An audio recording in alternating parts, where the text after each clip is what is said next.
Oke, lanjut lagi di sesi 2. Oke, di M2 di bagian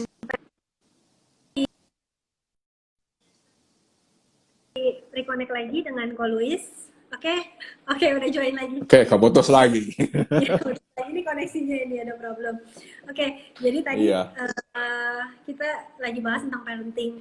Tadi saya mau tanya sih pertanyaan selanjutnya itu. Jadi kalau saya lihat anaknya Ko Luis itu kalau misalnya kita lagi makan gitu ya, biasanya kan anak-anak itu butuh mana iPad nih, mana HP nih gitu ya, harus ngelihat video dulu baru mau makan gitu ya. Nah, itu sebetulnya di luar tentang COVID lah, bagaimana sih membiasakan atau melatih anak gitu ya, nggak terikat dengan gadget karena kalau anak-anak mayoritas lah gitu ya sekarang entah karena alasan nggak mau ribet, nggak keren nih kalau nggak pakai gadget gitu ya.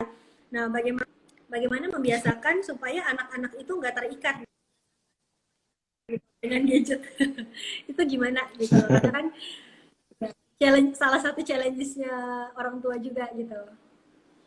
Ya mungkin dari awal pertama kita harus benar-benar disiplin juga sih. Maksudnya dari orang tuanya sendiri, kita jangan kalau kita bilang nggak pakai gadget ya kita juga nggak pakai gadget gitu. Jangan maksudnya anak nggak pakai kita pakai gitu kan. Itu Contoh bakalan dulu ya. ya kita harus benar-benar disiplinin juga. Emang susah sih buat kita juga. Kayaknya kita udah lebih biasa apa ya buat nyentuh handphone kita lah gitu segala macam. Tapi dengan kita biasain, misalnya waktu makan kita nggak sentuh handphone kita juga, kita nggak pakai itu. Terus waktu misalnya waktu lagi kumpul atau lagi family time, lagi ngobrol gitu kan, lagi nonton bareng, kita juga nggak sentuh handphone kita. Jadi dengan gitu anak juga belajar dan tahu gitu kita tuh kapan punya waktu buat sentuh gadget kita, kapan enggak. Dan mereka juga lihat, oh mereka juga punya waktu buat kapan sentuh dan kapan enggak. Waktu anak saya yang kedua sih, terutama yang kecil sih, dia tuh sebetulnya waktu kecil tuh, wah makan tuh nggak mau diem, susah banget, setengah mati lah. Sampai kita tuh benar-benar tempted, aduh kayaknya enak deh kayaknya kalau kita kasih iPad nonton aja deh. Ya, tapi kita tahu sih sekalinya kita kasih itu pasti jadi keenakan dan buat kita juga jadi keenakan. Kita jadi pasti akhirnya jadi cari cara yang gampang. Jadi akhirnya easy way out. Kita akhirnya tetap persisten. Oh enggak, pokoknya kita nggak mau kasih iPad selama dia lagi makan. Ya lama-lama karena dikondisiin ya lama-lama jadi ini sih jadi maksudnya mereka pasti tahu sendiri lah cara buat entertain mereka waktu makan. Ya ngobrol lah, cerita lah. Ya analoginya gini aja sih, saya pernah waktu itu bawa student saya ke luar negeri ya. Jadi waktu itu kita bikin mereka tuh kayak global classroom program gitu. Dan selama tinggal kayak kalau nggak salah 4 atau 5 hari, mereka tuh benar-benar tinggal kayak di daerah yang lagi tuh di Brunei sih, di daerah yang kayak dekat hutan gitu. Jadi emang kita tuh mau close sama nature segala macem. Kita pakai ini juga sih, pakai prinsip yang sama. Jadi selama selama 5 hari itu kita nggak kasih mereka tuh buat pegang handphone. Jadi handphone mereka tuh kita ambil, kita kasih tahu orang tuanya sih. Jadi handphonenya ada dari kita gitu kan. Terus kalau orang tua ada perlu buat kontak kita. Dan selama hari-hari pertama, 1-2 hari pertama mereka tuh benar-benar ini ya kayak orang kayak ikan nggak dikasih air lah.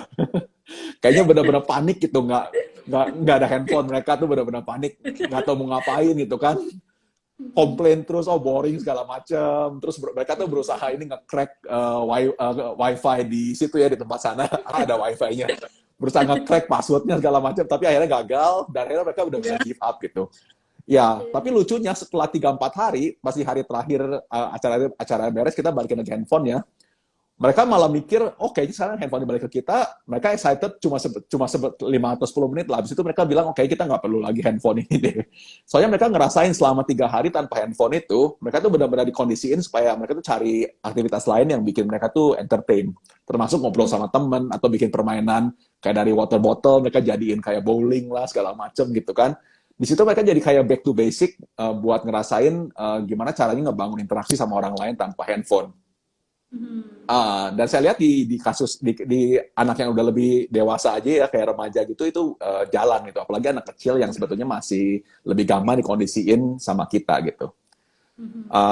Mungkin yang lebih susah sih kalau kayak sekarang anaknya udah terlalu addicted sama handphone, terus kita mau take it away itu bakalan susah, saya juga tahu. Makanya kita lagi tuh yang bikin kita tuh jadi benar-benar lebih mindful ya, lebih lebih determine buat oh jangan gitu kan, jangan kasih, soalnya kita tahu sekalinya mereka udah ngerasain itu gitu kan, dan orang tua juga ngerasain oh kayaknya enak sekarang anak tinggal kasih nonton, itu bakalan susah buat take it away sih. Susah buat balik lagi. Uh, jadi sebetulnya ya perlu disiplin ya dan perlu role modeling dari orang tua sih. Mhm. Disiplin dan role model. Kadang-kadang kan orang tua, aduh nggak tega gitu ya, apalagi kalau anaknya udah nangis, sudah ngerengek-ngerengek gitu kan. Iya, iya, iya. Tapi itu salah satu bentuk, ya, ya disiplin lah, praktek untuk Iya, ya supaya lama jadi kebiasaan hal kecil yang terus dilakukan kan jadi kebiasaan, akhirnya jadi habit kan. Dan itu juga nanti membentuk iya, karakter anaknya kan. iya Mm-mm. betul. Terus kemarin ada yang nitip pertanyaan nih, ada pertanyaan kok. Kalau menurut Koli sebagai orang tua gitu ya, anak-anak itu lebih bagus di lesin pelajaran, karena kalau di sini kan biasa les pelajaran atau les musik atau les lukis atau lesnya olahraga dan serna. Gitu. Nah, itu gimana menurut Koli? Oke, kalau buat saya nggak mau ngelesin pelajaran buat anak-anak. Anak saya cuma les satu pelajaran sih, cuma Chinese doang. Karena mother tongue yang diambil di sekolah itu Chinese, dan kita sebagai orang tua, kita nggak bisa bahasa Chinese. Saya dan istri saya sama-sama, wah, ya inilah, nggak bagus lah gitu kan, jadi cuma itu doang. Tapi kalau buat sisi pelajaran yang lain, kita nggak mau kasih. Soalnya pertama ini sih, em, pertama, apa tujuan mereka tuh sekolah sebetulnya?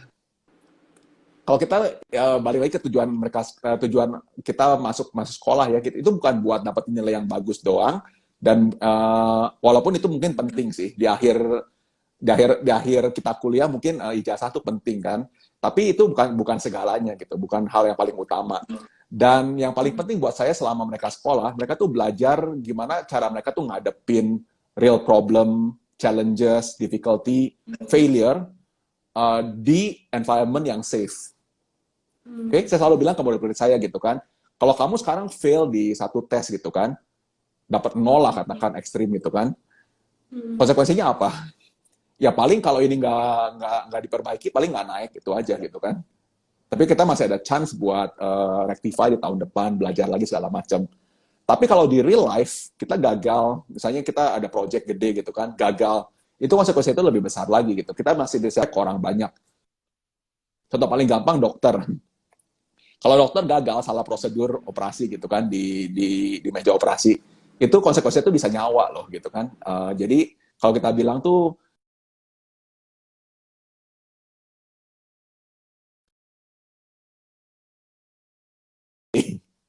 jadi masih di environment yang benar-benar safe, yang masih bisa ditolongin. Jadi kita nggak usah panik kalau anak struggle di pelajaran, terus anak nggak nguasain segala macam. Tapi kita manfaatin itu sebagai opportunity ya, buat mereka tuh numbuhin yang namanya resilience gitu kan, yang namanya jangan takut gagal, yang namanya uh, determination lah ya, sama confidence buat move on. Jadi supaya jangan takut gagal segala macam.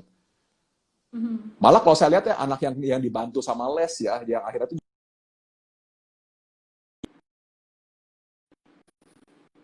confidence-nya tuh benar-benar beda loh. Mereka mungkin nggak, kalau salah sedikit atau gagal sedikit, mereka udah takut.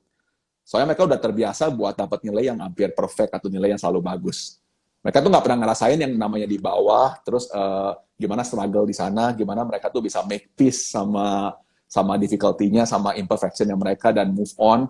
Gimana mereka tuh nggak pernah ngerasain yang namanya manfaat itu buat apa ya? Buat tahu oh strength saya tuh di sini, weakness saya tuh di sini.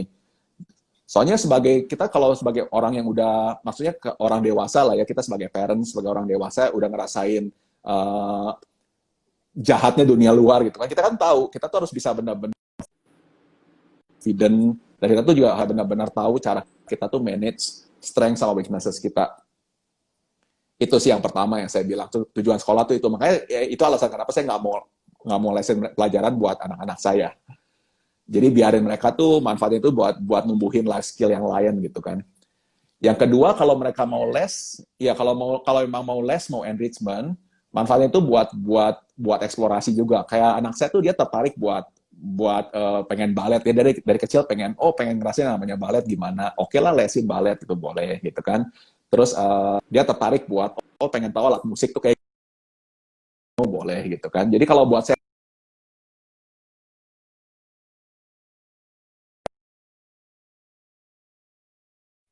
stretch anak supaya dia tuh lebih explore dan lebih tahu skill-skill lain di luar. Atau mungkin dari situ dia juga bisa jadi cari tahu apa yang dia minatin, apa yang dia sukain gitu. Iya. Soalnya kalau nggak ada itu juga kadang susah. Ya,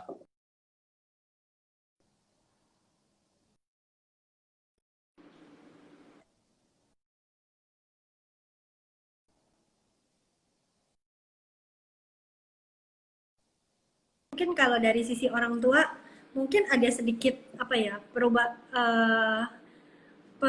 adjustment mindset dulu gitu kan, kalau kalau karena itu yang namanya sukses itu anak-anak harus ranking, harus berprestasi, harus nilainya bagus. Akhirnya karakter yang terbentuk adalah semuanya harus kelihatan baik, harus perfect gitu. Saya nggak boleh gagal. ya, Sementara ya nanti in real life gitu kan, in real life kita akan menemui kegagalan gitu. Bagaimana justru menghadapi kegagalan itu, atau nanti akan ketemu dengan kerjasama dengan orang lain akan konflik, bagaimana manajemen konflik itu gitu kan. Jadi ya mungkin mindset dari orang tua, dan mungkin sebagai orang tua nggak yang terlalu ngasih apa ya tuntutan gitu ya, atau ekspektasi yang terlalu tinggi gitu, sehingga anak juga jadi ngerasanya itu sebagai satu beban gitu. Padahal yang terpenting tadi ya, sih ada eksplorasi dari life skillnya, terus ada problem solvingnya, yang penting itu. Karena ada sih, saya pernah bilang, mau ngapain kita belajar capek-capek maths, belajar science gitu ya, ya untuk yang ya bukan sebagai perdebatan sih, tapi saya bilang untuk saya sendiri gitu ya. Dulu kita bisa belajar trigonometri atau bisa kalkulus, di situ kita cuma dilatih kan cuma nyamain posisi kiri sama ke kanan ekuivalen atau enggak gitu ya, atau misalnya sin kuadrat atau cos kuadrat sama dengan 1 ya kan, nanti tangan cos persin misalnya. Nah itu buat apa? Saya bilang sebetulnya itu cuma buat ngelatih kegigihan kita sih, ketekunan kita gitu. Dan satu hal bahwa setiap masalah dalam kehidupan itu pasti ada solusi. Itu yang saya bilang sih, kenapa matematika cari solusi gitu, karena dalam hidup kita akan pasti menghadapi masalah, pasti problem gitu. Kalau nggak mau ada problem ya kita nggak usah hidup gitu kan ya. Tapi namanya hidup, kita akan bertemu facing dengan problem, dengan challenging. Bagaimana kita punya mindset nanti akan ada solusi nih gitu. Kalau kita nggak terbiasa dengan tadi nyelesain apa gitu, nggak terbiasa gitu ya, belajar matematik itu udah pasti ya. akan ya mudah menyerah gitu kan. Mindsetnya akan berbeda gitu sih. Kalau ya kadang kan ditanya buat apa sekolah, buat apa belajar matematika, saya bilang itu justru proses perjalanan buat proses perjalanan buat kita nanti bisa praktek gitu. Prakteknya tadi ada problem kita solve gitu kan, belajar logik supaya ya nanti akan ketemu apa ya hal-hal dalam kehidupan selanjutnya itu yang kita juga perlu logikanya seperti apa gitu kan. Itu sih mungkin tadi dari sisi orang tua, jadi perlu mengarahkan. Dan untuk setiap level umur anak juga mungkin beda-beda pendekatannya ya. Nanti udah masuk ke SMP, udah masuk ke SMA, mungkin nanti lama-lama jadi kayak partner gitu. Tapi dari usia kecil kalau bisa tadi mulai dibiasain, dan dari kita sendiri sebagai orang tua itu kasih contoh, kasih teladan. Jadi nggak cuma sekedar ngasih perintah anak-anak nggak boleh pegang gadget, tapi orang tuanya sendiri asik Instagram, Pegang. asik gitu ya, komen gitu. Jadi kita kasih action tapi kok nggak ada teladannya gitu, nggak ada contohnya gitu. Oke, mungkin ada dari teman-teman yang mau ada pertanyaan, ada komen gitu. Kita masih buka kesempatan nih untuk mungkin ada yang mau komen, mau nanya gitu ya, tentang pendidikan, tentang parenting, tentang tadi kita udah bahas tentang home learning. Mungkin satu poinnya adalah kalau matematika ada formula jelas gitu, kalau parenting mungkin nggak ada formula jelas gitu ya, nggak ada exact formulanya gitu. Jadi perlu perlu apa ya, perlu penyesuaian juga, perlu explore juga karakter anak gitu kan. Jadi tadi meskipun Polis punya anak perempuan, sama-sama anak perempuan gitu, tapi mungkin karakternya berbeda ya tadi ya. Jadi ya butuh persisten, butuh kesabaran, butuh endurance Ya. juga untuk apa, mengajar, melatih anak gitu ya. Jadi kadang kan orang maunya formula pastinya apa nih dalam jadi parent gitu kan, jadi orang tua gitu. Ya sebetulnya sih nggak ada formula pasti ya. Kalau menurut Polly sendiri gimana? Ada formula pastinya nggak? Kalau formula dalam arti resep sih rasanya nggak ada lah ya. Soalnya Mungkin ingredient kan beda-beda lah. Tapi kalau prinsipal mungkin ada. prinsip Yang salah ya. ya salah satunya mungkin yang eh, buat saya penting sih partner sama anak buat bantu mereka buat kayak set goals, buat mereka buat move on kayak gitu itu penting banget sih. Soalnya yang namanya building Oke, kalau di teaching ada yang namanya tuh yang istilah namanya building positive classroom culture. Jadi sebelum kita tuh bisa ngomong soal kita tuh ngajar bagus atau enggak, anak belajar bagus atau enggak, paling penting tuh gimana kita bisa build relationship sama student kita supaya kita tuh jadi kayak partner yang dimana kita tuh sama-sama ngerti satu sama lain dan kalau nggak ada itu bakalan susah buat memuluskan proses belajar mengajar gitu. Nah, kalau saya bilang orang tua sama anak juga sama. Yang namanya relationship antara parent sama student, sama children juga itu penting banget gitu. Soalnya kalau kita nggak punya relationship, anak mungkin jadi takut sama kita, anak mungkin nggak bisa percaya sama kita, anak bisa ngebohong sama kita gitu kan, dan anak nggak cerita sama kita kalau mereka lagi ada masalah. Makanya itu penting banget buat bangun relationship sama mereka. Dan harus punya apa ya, chemistry-nya tuh penting. Soalnya kalau punya chemistry yang bagus, ke depannya tuh lebih gampang. Kita mau adjust apa ya pendekatan kita sama anak, mau adjust cara kita ngedidik atau maksudnya discuss metode segala macam itu bakalan lebih gampang. Soalnya dengan chemistry yang terbangun, kayaknya rasa percaya antara orang tua sama anak tuh bakalan ada gitu. Dan mungkin nyambung dikit ke yang tadi ya, kalau ke pelajaran misalnya cara orang tua nge-support anak. Kalau anak misalnya ulangan dapat jelek gitu kan, mungkin orang tua nggak perlu panik dengan cara oh ini kamu kenapa sih dapatnya jelek gini, misalnya dapat 20 dari 100 gitu kan. Terus marah-marahin segala macam kan, jadi bilangin oh kalau kamu gini gagal segala macam. Tapi kalau anak punya chemistry yang bagus sama orang tua mungkin bisa tanya dengan fasilitasi sih, dengan tanya anaknya misalnya tuh kenapa ujian kali ini tuh fail gitu, kenapa cuma dapat 20. Biarin anak tuh cerita, share problemnya tuh apa. Dan mungkin yang kadang-kadang yang jarang orang tua lakuin tuh ini, kalau anak dapat 20 ya, mereka tuh langsung fokus itu kayak ini. Oh, kenapa yang lain tuh nggak bisa dikerjain gitu kan? Kenapa yang 80 mark tuh hilang gitu kan? Tapi orang tua tuh nggak pernah nanya ke mereka gitu. Kenapa mereka bisa dapat 20? Dalam arti kenapa 20% dari paper ini tuh dia tuh did well gitu. Dengan anak dapat 20 dari 100 ya artinya tuh 20% tuh dikuasain dengan baik sama anak itu loh. Dan kadang-kadang kita kita lupa sama hal itu, kita take it for granted, padahal kita tanya dia dong, kenapa yang 20% ini dia tuh ngelakuin tuh bagus, kenapa dia tuh bisa kerjain tuh dengan baik. Di situ anak bisa cerita, misalnya, oh karena topiknya familiar sama saya, oh karena yang 20% ini, misalnya saya belajar benar-benar di bagian itu, jadi saya benar-benar ngerti. Yang lain tuh saya enggak, jadi kayak gitu. Nah, orang tuh bisa bantu buat nge-bridge proses itu kan dengan ngajarin ke anak, oh kalau kamu dengan metode ini, dengan cara ini, kamu dapat 20% ini bagus, kenapa nggak itu diterapin ke yang topik lain? Oke, jadi gimana orang tua tuh bisa bantu mereka tuh buat draw strength dari yang mereka hadapin sekarang, yang mereka punya sekarang, dan transfer strength itu ke yang topik lain. Dan ini tuh kalau buat saya jauh lebih penting daripada sekedar lesin ke orang lain, terus orang lain tuh ya guru les yang ngedrill mereka di yang lainnya gitu. Tapi bantu anak buat ngenalin potensi mereka, strength mereka, weakness-nya mereka, gap-nya mereka gimana. Dan sebagai orang tua kita juga bisa bantu mereka buat ini set goal. Oke, ujian kali ini dapat 20 ya misalnya. Yuk buat ujian ke depan kita set target. Dari 20 kita mau grow ke berapa gitu. Nggak usah kita ngarepin, oh harus pas, harus dapat 70, 80 gitu. Kalau anak bilang, kayaknya saya mau usahain dapat 50 dulu, oke, let's do it gitu kan, let's do it together gitu kan, kita bantu dia, kita support dia.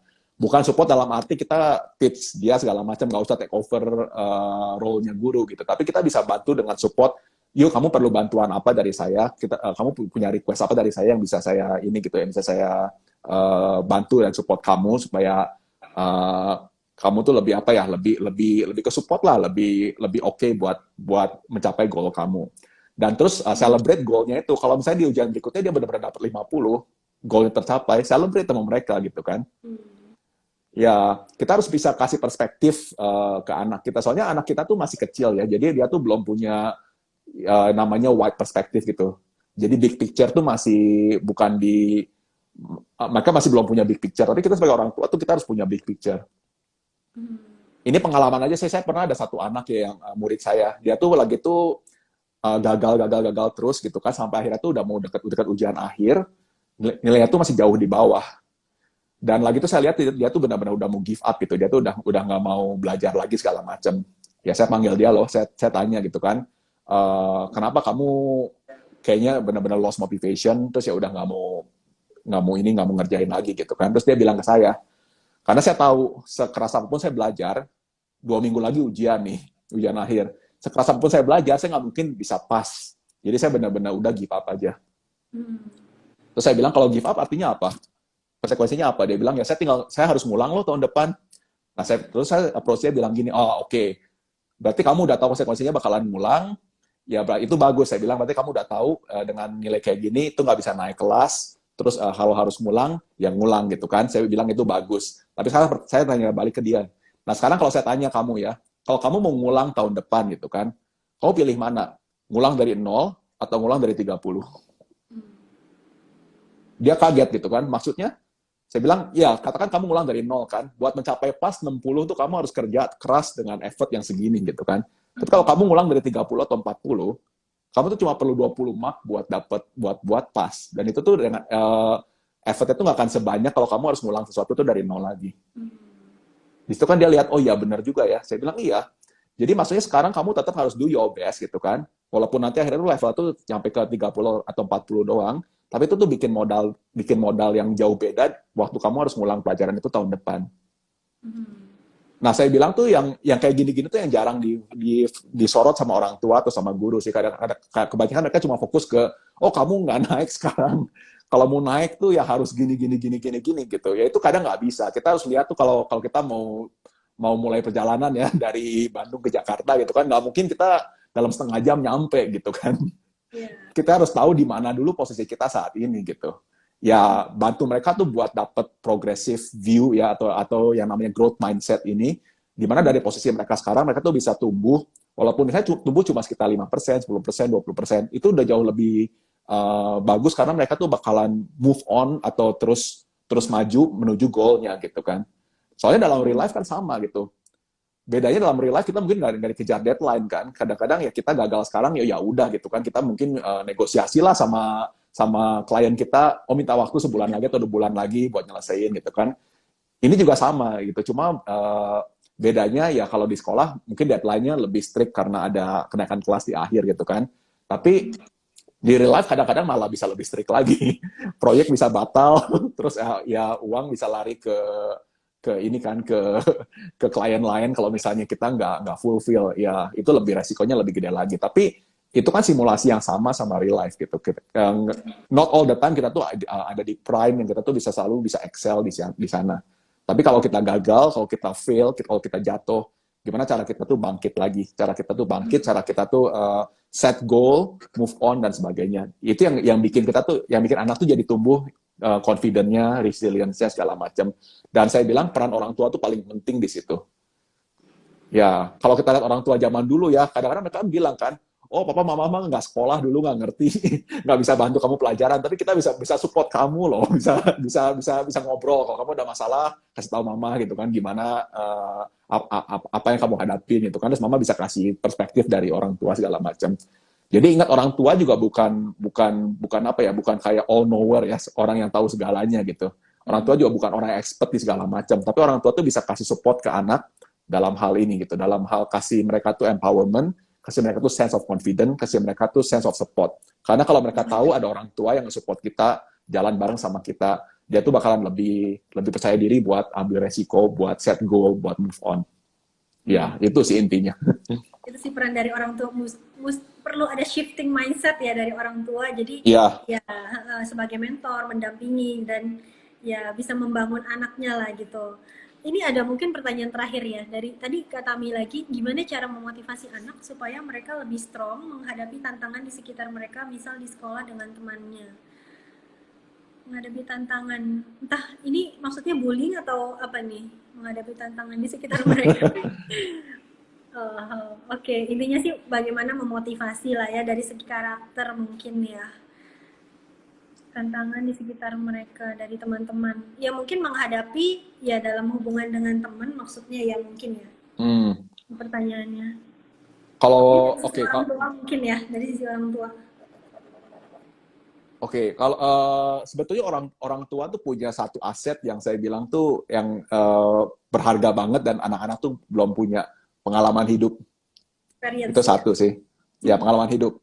Papa saya sering bilang ke saya kan gitu kan, ya saya emang nggak sekolah nggak kayak kamu gitu kan, saya dulu SD aja nggak tamat gitu kan. Tapi kalau soal pengalaman hidup, mau sebanyak apapun yang kamu alamin itu saya pasti lebih punya pengalaman hidup lebih banyak, dan saya tuh sampai sekarang masih percaya sama itu. Soalnya saya lihat papa saya ya walaupun knowledge-nya jauh lebih level education ya di bawah saya gitu kan, tapi dari sisi pengalaman hidup dia tuh udah ngelaluin lebih banyak hal daripada saya gitu. Nah, yang dari sisi anak ya, kalau orang tua bisa bisa share soal pengalaman hidupnya, soal tantangan yang dia hadapin, soal kesulitannya gitu kan. Anak juga bakalan ngelihat kalau oh saya tuh nggak sendiri gitu. Orang lain juga ngalamin masalah. Ya, misalnya kalau anak cerita gitu kan, oh saya aduh kayaknya ini di sekolah problem nih gitu kan sama temen gitu kan, kayaknya nggak ada temen yang mau deket sama saya, terus kayaknya saya nggak disukain gitu kan, malah ada temen yang kayaknya ngebully saya segala macam. Ya kita bisa cerita dong, sebagai orang tua kan nggak mungkin kita nggak pernah ngalamin fase-fase kayak gitu juga dalam hidup kita. Kita juga bisa cerita kan, misalnya, oh iya saya juga pernah ngalamin kayak gitu, oh, kamu nggak sendiri gitu kan. Saya juga pernah ngalamin waktu saya bisnis saya gagal misalnya, tahu-tahu teman-teman saya ninggalin saya semua gitu kan, saudara-saudara saya tahu-tahu ninggalin saya semua gitu, kayaknya waktu saya kayaknya bisnisnya lagi lumayan, mereka kayaknya dekat-dekat sama saya. Tapi kayaknya waktu saya gagal tuh mereka jauh-jauh gitu, kayaknya nggak mau kenal sama saya segala macam. Itu tuh ya sebagai orang tua kita bisa be honest, share emotion kita tuh dengan tulus ya, dengan ikhlas. Soalnya kadang-kadang orang tua tuh selalu pengen coba jaim dari anak, coba nutupin suffering dari anak gitu. Pengennya tuh kelihatan tuh kayaknya oke-oke aja, bagus-bagus aja, supaya anak tuh di mindset kita mungkin mikirnya dengan anak lihat yang bagus-bagusnya, mereka tuh bakalan lebih terpacu buat jadi bagus gitu. Jadi mereka nggak takut sama suffering segala macam. Padahal kebalikannya. Di dunia ini tuh nggak ada yang namanya perfect lah, something yang benar-benar smooth sailing gitu kan. Iya. Pasti ada banyak perjuangan, ada banyak pengorbanan di balik itu semua. Dan kalau kita nggak cerita emosi kita ke anak, anak tuh nggak bisa lihat kita tuh secara utuh. Dia bakal lihat itu cuma parsial doang. Tapi kalau kita cerita misalnya, oh ya waktu papa ngalamin itu, papa tuh benar-benar frustasi sih, benar-benar stres, hampir depresi juga. Anak tuh bakalan kaget. Orang tua kadang-kadang takut anak tuh nggak respect sama kita gara-gara kita cerita, oh kita tuh lemah gitu. Padahal enggak, itu tuh jadi sumber kekuatan. Yang namanya vulnerability ya. Vulnerability itu sebenarnya sumber kekuatan. So anak tuh bisa lihat gimana, iya gimana kita tuh lagi tuh sempet jatuh, terus sempat depres, tapi dari situ mereka bakalan tertarik buat tahu gitu gimana cara kita tuh bangkit lagi. Nah dari situ itu bakal jadi inspirasi buat dia buat ngadepin masalahnya sendiri.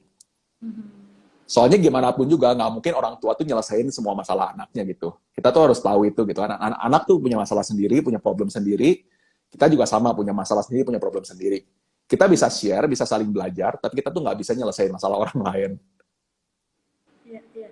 Oh tadi ada Iya. tambahan ini bagaimana untuk menghadapi teman-teman yang mungkin nilai pelajarannya lebih bagus dari anak ini, maksudnya gimana menghadapinya gitu. Tadi pertanyaannya maksudnya gitu. Tantangannya itu kalau kalau misalnya nilai pelajaran dia tuh entah below average ya tadi menghadapi teman-teman yang mungkin nilainya bagus-bagus gitu. Bagaimana kita as parent handle gitu kondisi saat itu. Sebagai parents mungkin kita jangan terlalu terfokus sama comparison lah ya. Soalnya kalau kita compare, itu tuh kita apa ya? Kalau kita compare tuh kita nggak menghargai perbedaan di anak. Gak Ya, ada sisi strength-nya dia juga tadi udah ya, kita bahas kan. ya, sama Ya, jadi perbedaan juga. Jadi anak tuh selalu terfokusnya tuh ke ini. Oh saya harus jadi lebih baik daripada ya teman saya. atau minimal setara segala macam. Padahal kalau kita bilang nilai ya, mungkin nilai dia di satu pelajaran lebih rendah daripada temennya. Tapi di aspek lain belum tentu loh. Iya, betul.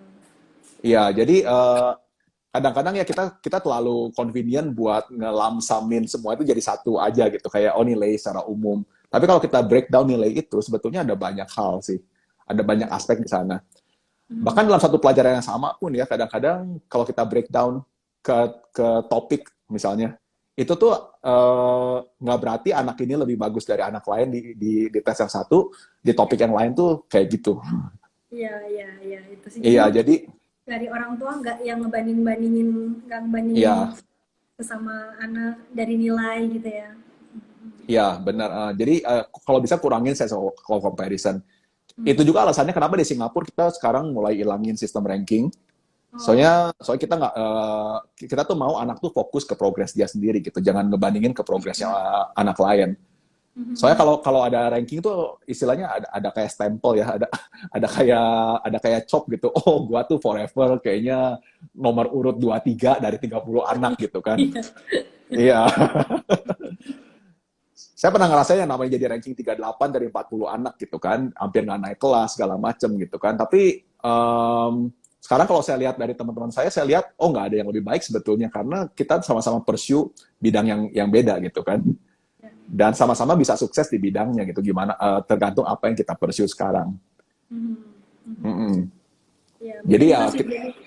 jadi sebagai orang tua kita tumbuhin sense of empowerment, ya sense of confidence ke anak, uh, dan jangan overly compare sama anak-anak lain sih. Soalnya mau jujur sih, ada teman saya dulu selalu ranking satu gitu kan.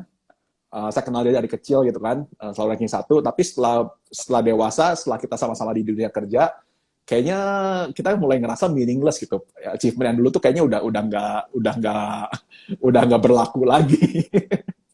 Dia mungkin sekarang ya teman saya ranking satu itu terus, sekarang dia lebih kayak nerusin usaha papahnya, punya pabrik gitu kan, punya pabrik tekstil, nerusin usaha papahnya. Malah dia kadang-kadang saya sering ketemu, dia masih sering share sama saya gitu, dia malah bilang, oh kayaknya sirik ya lihat orang lain yang kayaknya bisa explore dunia lain gitu kan. Kalau kayak dia tuh kayaknya benar-benar dari awal tuh cuma di pabrik doang gitu, kayaknya lama-lama jenuh juga. Pernah dulunya ranking satu yang kayaknya promising gitu kan, yang kayaknya oh kayaknya bisa kemana aja. Tapi ya jalan hidup orang beda-beda lah ya. Iya, betul, Kita betul. iya itu nggak bisa diprediksi cuma dari ranking di sekolah doang gitu. Itu cuma sense of achievement di saat itu doang, tapi bukan di real life. Malah banyak orang-orang yang drop out, yang orang-orang yang mungkin lulusnya pas-pasan tapi sekarang malah jadi sukses. Iya. Makanya di sekolah saya sekarang lebih sering ini sih. Saya sekarang coba sering undang orang-orang yang mungkin lebih dari kalangan average lah ya, yang dulunya nggak terlalu bagus sekolah, malah ada yang kayaknya dulu hampir nggak naik segala macam, tapi dia tuh sekarang jadi entrepreneur yang sukses gitu kan. Kita undang buat share sama student gitu kan, gimana pengalaman hidup dia supaya sampai dia itu bisa jadi sukses. Karena kita juga mau student tuh lihat gitu kan, sukses itu bukan dinilai dari sisi akademis doang. Ada banyak hal, ada banyak faktor, ada banyak variabel lain yang penting buat nentuin sukses. Ya, sebagai orang tua yang balik lagi ke yang saya bilang soal big picture tadi, kita bisa kasih big picture ke anak kita gitu kan. Nggak usah compare, kita bisa bilang malah kalau bisa ajarin dia buat ikut happy lihat orang lain yang sukses sih. Tumbuhin kualitas itu, kalau kita lihat anak lain yang sukses tuh jangan sirik gitu kan, tapi kita bisa uh, ambil inspirasi dari dia gitu kan. Kalau bisa ajak ngobrol, cari tahu gitu kan, oh gimana cara lu bisa ini sih, bisa matematikanya jadi bagus gitu kan, oh kenapa lu bisa sukses gini sih di ujian gini, saya gagal. Dengerin cerita mereka, jadi ajarin mereka tuh buat belajar dari orang lain. Karena kalau kita udah kerja, kita kan sama kan, kalau kita lihat orang lain sukses, misalnya lihat oh bisnis toko sebelah tuh kayaknya rame banget, itu kan toko saya tuh sepi banget gitu. Yang kita lakuin apa, kita kan mungkin pas lagi makan gitu kan, sama-sama di kantin ngobrol kan sama dia kan, kok bisa sih toko lu rame sih, pakai strategi apa sih gitu kan. Nah, dia kan bisa cerita gitu kan. Oh, kayaknya saya pakai ini, saya pakai manfaatin Instagram gini. Dan di situ kan kita belajar, oh iya ada cara lain buat manfaatin marketing, nggak cuma dari sisi misalnya nyebarin pamflet doang gitu, tapi kita bisa dari sisi nyebarin mouth to mouth lewat Instagram segala macam. Jadi ajarin mereka tuh cara buat navigate in real life gitu kan. Jadi kita lihat anak lain yang nilainya lebih bagus, ya ajarin dia buat ngobrol dong sama dia, gimana cara dia belajar supaya jadi bagus. Jadi jangan malah jadi kayak dijadiin kayak enemy gitu kan. Oh, ayo kita jadi musuhin dia, terus kita atur strategi gimana supaya di ujian berikutnya saya lebih bagus gitu kan. Tapi ajak buat ngobrol, buat kolaborasi. Soalnya in real life collaboration is very important. Jadi ya balik lagi ke tadi bagaimana kita mengubah perspektif kita, nggak cuma sekedar membandingkan gitu ya, tapi ya tadi coba explore apa kalau ada yang lebih dari kita itu kita coba belajar gitu, bukan Iya, bukan hanya punya mindset membandingkan atau tadi dengan cheating atau dengan cara-cara yang nggak terpuji lainnya. iya Nah, betul. iya. Ini ada komen tadi dari Bunda Tami, makasih banget edukasinya bermanfaat banget buat aku. Ya, semoga Sama-sama bermanfaat. senang juga bisa bermanfaat. Iya. Ini ada satu pertanyaan lagi nih kok, masih Boleh? boleh ya? Dari Ya. Larita. Ini curhatan anak kuliah nih kayaknya. Gimana caranya mensupport diri sendiri di saat ngerasa udah males kuliah? Tapi kasihan sama orang tua, udah capek bayarin uang kuliah. Karena ngerasa salah jurusan, belum lagi teman-teman yang nggak Hmm. care.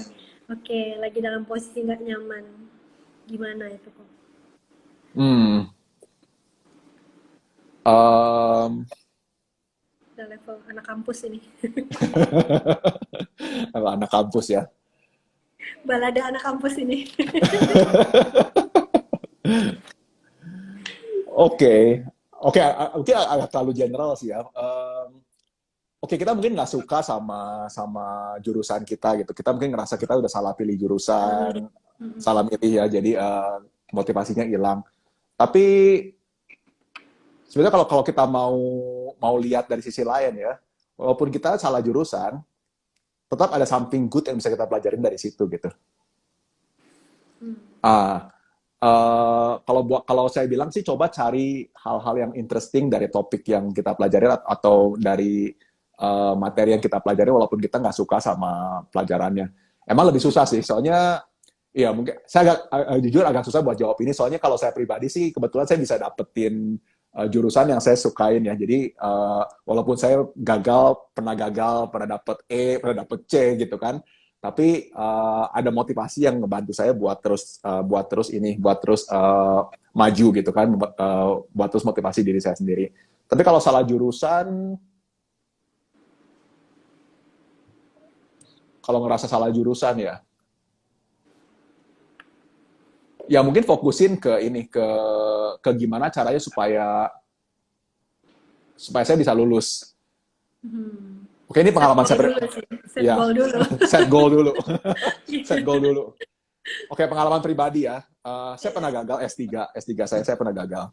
Jadi waktu saya kuliah matematik, terus saya lulus dari Indonesia ya, terus ke Singapura kan dapat scholarship di NUS buat ngambil matematik. Di tahun kedua tuh saya sebenarnya ngerasa, oh ini terlalu high level buat saya, ini bukan hal yang saya mau gitu. Karena saya tuh lebih seneng dibanding matematik, saya lebih seneng ini sih lebih seneng kayaknya bantu anak buat develop mathematical thinking daripada berkutat di subjeknya sendiri gitu. Kayaknya buat saya tuh yang namanya teorema segala macam tuh udah cukup. Jadi ya lagi tuh begitu saya lulus saya dapat S2-nya, saya mikir buat shift gitu. Saya buat shift ke education. Makanya saya lagi tuh karena S2 ya secara alami kan bakalan larinya ke S3 gitu kan. Saya ambil S3 di Math Education. Dan ternyata saya salah besar. Soalnya saya nggak punya pengalaman buat bikin social research karena selama dari kuliah sampai ke S2 tuh benar-benar cuma scientific research ya. Sementara di Math Education itu benar-benar fenomena sosial. Jadi saya harus melakukan social research segala macam. Di situ saya ngerasa struggle, soalnya saya kayaknya datang dari dunia yang beda. Terus sekarang tuh tahu dituntut supaya bisa perform di level S3. Ketambahan supervisor saya lagi itu kan meninggal ya, karena dia tuh punya penyakit lah. Terus dia tuh meninggal, dan nggak ada yang bimbing saya gitu. Saya ngerasa benar-benar desperate di situ, soalnya, wah gimana ya, dari pembimbing lain pada nggak setuju sama riset saya. Karena kan kalau sosial tuh lebih subjektif ya, lebih oh ini bukan bidang saya atau saya nggak setuju sama lensa ini gitu kan. Kayaknya jadi kayak neraka buat saya sih. Apalagi di tahun ketiga waktu saya benar-benar struggling itu, saya di perbatasan di mana saya tuh mikir, aduh saya pengen kayaknya udahan aja deh, pengen drop aja, pengen udahan aja ini kuliah gitu kan, nggak mau lagi. Soalnya itu jadi burden buat saya. Jadi awalnya saya suka, awalnya saya ini, akhirnya malah sampai akhirnya jadi benci, jadi malah nggak suka banget sama kuliah saya gitu kan. Tapi lagi itu untung saya ketemu sama pembimbing yang lain, dia tuh bilang ke saya, kenapa kamu nggak drop aja ke level S2 gitu. Saya bilang, hah? Emang bisa ya digituin? Terus dia bilang, wah malu juga nih, udah punya S2, tahu-tahu saya ini kan lagi S3, tahu-tahu saya batalin gitu kan, gagalin masuk ke S2. Dia bilang, ya realistis aja itu. Pembimbing saya bilang, realistis aja. Sekarang kalau kamu paksain sebagai S3, yang dimana kamu tuh harus kayak bikin invensi yang original gitu, kayak original gitu, itu kan susah banget soalnya kamu nggak punya backgroundnya. Tapi kalau kamu jadiin S2, itu tuh ekspektasinya lebih rendah, terus kamu tuh lebih bisa manfaatin waktu itu buat belajar, jadi manfaatin itu buat tetap dapetin something out of it gitu kan. Ya akhirnya saya ikutin saran dia, saya drop S3-nya, jadiin convert jadi S2. Emang ekspektasi buat lulusnya jadi lebih gampang kan dibandingin kalau saya terusin sebagai program S3 gitu kan. Tapi tetap saya struggling, soalnya data saya nggak tahu cara interpretnya, terus kayaknya yang saya collect juga udah salah gitu kan. Tapi lagi itu saya benar-benar maksain lah, benar-benar terusin, fokusin supaya akhirnya saya sampai tesis saya itu selesai. Waktu tesis saya selesai, saya benar-benar plong banget gitu. Kayaknya, wah, akhirnya beres. Sampai sebulan kemudian, hasil tesis itu balik ke saya. Wah, itu balik ke saya itu sebagai, saya tuh harus revisi tesis saya itu sebagai major revision. Wah, di situ saya kayaknya lemes banget deh. Pertama, udah males buat nyentuh data itu lagi kan. Kedua, harus major revision berarti kan benar-benar berapa bulan ke depan harus struggling lagi buat ngebenerin itu semua. Saya pengen kenapa sih nggak gagalin saya aja gitu kan, gagalin ya udah saya benar-benar get rid of it gitu kan, benar-benar buang ya udah. Tapi lagi itu pembimbing saya lagi-lagi bilang ke saya gitu, dia bilang ke saya udah manfaat itu sebagai proses belajar di kamu gitu kan, emang kamu nggak suka gimana macam, pengen cepet-cepet beres kan, tapi manfaatnya itu sebagai momen ya di mana kita tuh bisa belajar buat tetap gigih, buat tetap maju, buat tetap terus gitu kan, buat sampai goal kita tuh tetap tercapai. Ya akhirnya saya lakuin selama 2 bulan, akhirnya saya bisa perbaikin, bisa lulus. Walaupun saya pikir tuh lulusnya pas-pasan sih kayaknya sih. Kayaknya dia lihat juga, wah udah struggling banget gitu. Tapi akhirnya tuh tercapai dan bebas gitu kan dari situ. Nah, nggak tahu ya kalau yang tadi teman itu rasain sama yang saya rasain sih. Tapi yang lagi tuh memotivasi saya buat terus maju tuh ya ini gimana supaya saya tuh tetap bisa selesai walaupun hasilnya tuh nggak perfect. Jadi kalau tadi dia cerita soal nggak mau ngecewain orang tua segala macem, itu saya bilang bisa jadi satu motivasi juga buat diri kita sih. Kita ingat gitu kan, oh ini perjuangan orang tua saya. Biasanya saya buktiin dong ke orang tua saya gitu kan, kalau saya juga bisa nyelesain ini semua walaupun nggak perfect. Ya, dan jangan takut tentang salah jurusan sih. Banyak banget orang salah jurusan. Banyak banget orang yang mikir, oh ini jurusan yang saya pilih itu benar-benar yang saya mau. Padahal setelah itu bukan, itu banyak banget. Soalnya yang namanya hidup tuh nggak pasti lah ya. Terus orang tuh bisa ganti profesi tengah jalan. Ada orang yang tadinya udah successful, manager misalnya, tahu-tahu dia ganti jadi guru gitu kan, karena dia bilang, oh kayaknya saya ternyata setelah di corporate nggak suka, saya lebih suka ngajar gitu kan. Ada juga yang guru sekarang dia berubah ganti profesi.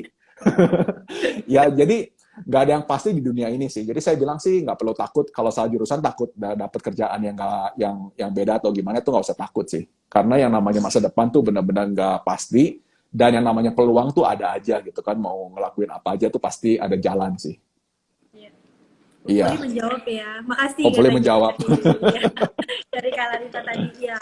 Jadi ya balik lagi sih sebetulnya butuh apa ya? Butuh ubah perspektif diri kita sendiri dulu, dan kalau kita sih saranin untuk terus lanjutin lah istilahnya. Mungkin mindsetnya nggak cuma sekedar salah jurusan atau enggak nyaman atau enggak, actually nggak akan ada yang kondisi ideal. Iya, betul. Pasti dalam hidup itu nggak ada kondisi yang ideal, pasti akan ketemu nggak ideal. Tapi bagaimana kita bisa shifting our mindset, jadi nggak cuma sekedar gimana bisa nyaman, tapi dari proses lah kuliah paling maksimum 4 tahun gitu ya. 4 tahun itu kita maksimalin sih, kamu bisa maksimalin explore tadi hard skill kamu, soft skill kamu di kuliah. Jadi bukan cuma sekedar salah jurusan atau enggak, tapi lewat proses pembelajaran di kuliah itu bisa dapetin bagaimana sih berkomunikasi, bagaimana sih problem solvingnya bagaimana, karena akan ada perbedaan sih untuk yang kuliah dan yang nggak kuliah ya, akan ada perbedaan. Jadi kita lihat dari situnya.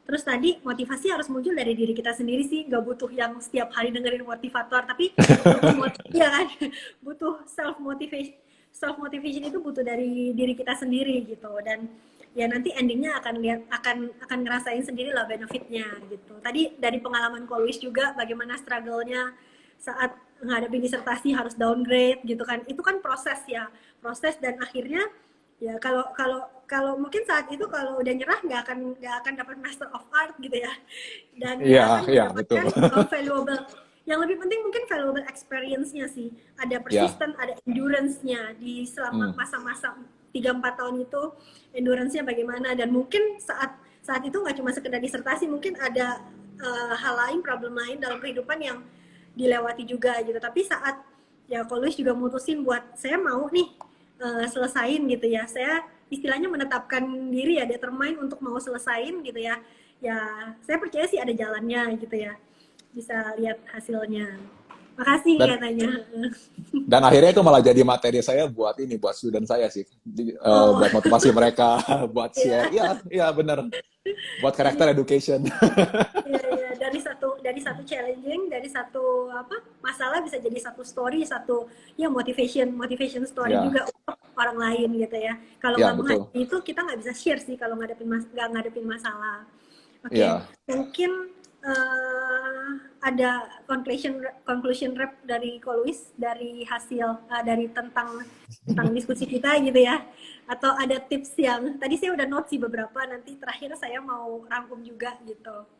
Mungkin dari Koluis sendiri ya, sebagai parents, sebagai teacher juga ya, mungkin jadi ya dari dua sisi lah ya, menghadapi apa kondisi saat ini. Karena kalau di Indonesia sendiri home based learning mungkin masih 2 sampai 3 bulan lagi, atau belum tahu nih sampai kapan gitu. ya, Itu gimana? ya. Terus new normal juga kan kita nggak tahu kayak gimana ya. Sama Ya, kayak di Singapura sih, tanggal ya. 2 kita buka sekolah, tapi mungkin formatnya nggak akan sama persis sama waktu sebelum home base sih. Kalau buat saya sih, mungkin konklusi ini aja sih, konklusi saya tutup sama ini aja, sama manfaatin periode HDL ini buat kita tuh dapetin hal-hal yang kita nggak dapetin waktu kita punya old normal. Contohnya kayak yang saya cerita tadi kan, tentang kedekatan sama anak, terus tentang pengalaman Ya. ya tentang ngebimbing anak segala macam. Itu eh, dibalik apa ya? Dibalik suffering ya, dibalik bencana gitu kan. Ada COVID segala macam. Sebenarnya banyak good thing yang kita dapetin out of it gitu kan. Kalau ada yang tahu satu cerita ya, ini cerita ada salah satu profesor, ini waktu zamannya Black Death, waktu zamannya bubonic plague. Kalau ada yang tahu, Black Death tuh virus yang benar-benar jauh lebih mematikan daripada COVID atau MERS atau HIV lah. Lagi itu tuh benar-benar jadi pandemik selama 2-3 tahun ya, waktu itu di abad pertengahan ya, abad sekitar tahun 1700-an. Nah, ini ada satu profesor, dia tuh karena pandemik ini tuh sekolah tuh ditutup, jadi universitas ditutup, dia nggak bisa kerja gitu kan, jadi dia harus ngasingin diri di kampung halamannya. Jadi otomatis selama di waktu itu tuh nggak ada yang namanya Zoom, nggak ada yang namanya WhatsApp video call gitu kan. Jadi kalau benar sekolah ditutup tuh benar-benar tutup. Jadi dia nggak ada kerjaan gitu kan, selama 2 tahun tuh nggak ada gaji. Jadi dia tuh cuma di kampung halamannya aja. Dia nggak bisa nerusin research-nya, disertasinya segala macam. Tapi yang menarik, selama 2 tahun itu dia sebetulnya benar-benar fokus sama penelitiannya sendiri, penelitiannya dia sendiri, sampai akhirnya setelah dia waktu pandemiknya berakhir, dia balik ke universitasnya, dia tinggal lanjutin seketika dia dipublish dan akhirnya dapat gelar full professor. Karena selama periode itu dia nemuin 3 invensi, tiga inovasi besar. Yang pertama tuh nemuin kalkulus, Wow. yang kedua tuh nemuin teori gravitasi, yang ketiga nemuin teori optik. Ya, dosen ini namanya Isaac Newton. Jadi selama masa pandemik dia berhasil nemuin 3 teori besar di dunia. Dan dia bilang karena selama periode itu dia benar-benar di rumah, dia benar-benar punya space, punya time, dia benar-benar imajinasinya tuh, dia tuh bilang imajinasinya tuh benar-benar extend far and wide, nggak terbatas sama whiteboard, sama sama jendela itu. Dia bilang itu bisa ngamatin apa aja di alam dengan dia ada di rumah lagi itu. Wow. Ya, jadi jangan pandang HBL ini sebagai periode yang suffering gitu, yang kayaknya kita nggak bisa ngapa-ngapain dan malah jadi susah, malah jadi repot gitu kan. Tapi coba lihat ada pelajaran apa di balik kerepotan ini, ada pelajaran apa di balik kesusahan ini. Ada banyak hal yang kita dapetin yang nggak kita dapetin di old normal. Ya, Balik lagi itu ke aja. mindset ya, balik lagi ke mindsetnya perlu diubah, nggak cuma sekedar memandang ini sebagai suatu krisis, sebagai suatu masalah, tapi ada opportunity, ada kesempatan, ada hal-hal positif lain yang tadi bisa dieksplor gitu ya. Oke, jadi Ya, betul. tadi ya dari sesi 1 kita udah bahas tentang home based learning dari sisi teacher, educator, bagaimana kita perlu manage expectation, lalu ada monitoring assessment juga. Cuman yang poin pentingnya adalah tadi butuh empowerment dari sisi tadi teacher ke student ataupun parents ke children-nya, itu sebagai suatu kesempatan untuk self-explore karakter anak itu sendiri. Karena ya terlepas dari kita berpikir kapan ini berakhir pandemiknya, tapi kita justru lebih baik fokus ke tumbuh kembangnya anak gitu kan, lebih ke tumbuhkan growth mindsetnya tadi. Dan sebagai orang tua tadi juga butuh untuk no comparison ya, nggak usah membanding-bandingkan, tapi lebih baik memunculkan confidence dari anak itu sendiri gitu. Dan yang penting tadi yang satu poin saya note adalah kita butuh bangun hubungan, ada butuh waktu untuk one on one dengan anak gitu. Dan mungkin kalau misalnya punya anak lebih dari satu, nggak perlu membandingkan juga karakter sesama anak. Jadi nggak perlu bandingin orang lain dan nggak perlu bandingin sesama anak. Dan ya tadi pendekatannya itu butuh tadi lah deep relationship, sehingga ya bisa connect gitu loh, connect hati ke hati gitu kan ya. Jadi nggak cuma sekedar teorinya seperti ini gitu ya. Karena orang tua juga butuh proses buat belajar. Ya itu satu life experience lah ya buat orang tua. Oke, kira-kira itu. Thank you buat teman-teman sobat milenial udah join juga. Hopefully bincang-bincang kita ini beyond expectation juga nih, almost 2 hours. Saya lihat excited sih. Jadi saya bilang kita mau kasih value juga gitu, nggak cuma sekedar kita jualan baju gitu ya, tapi kita kasih value juga buat teman-teman gitu, bagaimana dari sisi orang tua berperan sebagai guru dan berperan sebagai orang tua di kondisi ini gitu. Dan yang penting tadi butuh right mindset sih, jadi melihat kondisi ini tuh nggak cuma sekedar krisis atau masalah. Oke, sekali lagi thanks a lot buat Louis untuk waktunya. Thank you semuanya. Thank you, kita dapat banyak banget enlightenment hari ini.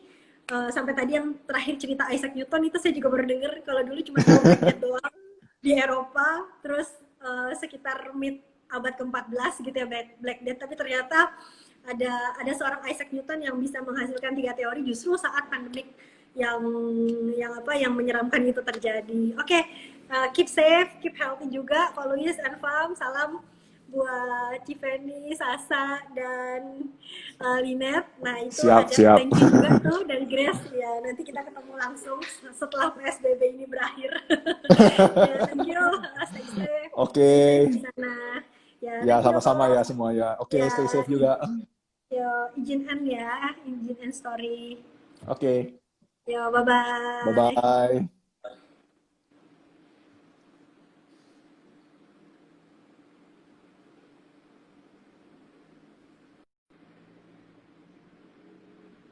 Oke, thank you buat teman-teman semua yang udah nonton. Oke, ini perbincangan MTDA Millennial Talk di rumah aja sesi 2. Tadi home based learning during COVID-19 dengan guest speaker kita Louis Tirta Sanjaya, seorang edukator dari Singapura. Thank you buat yang udah join. Tadi udah ada yang komen, ada yang nanya. Hopefully pertanyaan kita, bincang-bincang kita siang ini bisa kasih value tambahan buat Mahmud, mama muda, moms, bunda di rumah yang saat ini sedang mungkin struggle, mungkin sedang mengalami suatu proses adaptasi sih dengan new normal ini, kondisi sekarang. Oke, stay safe, stay healthy, sampai ketemu di MTDA selanjutnya. Bye-bye.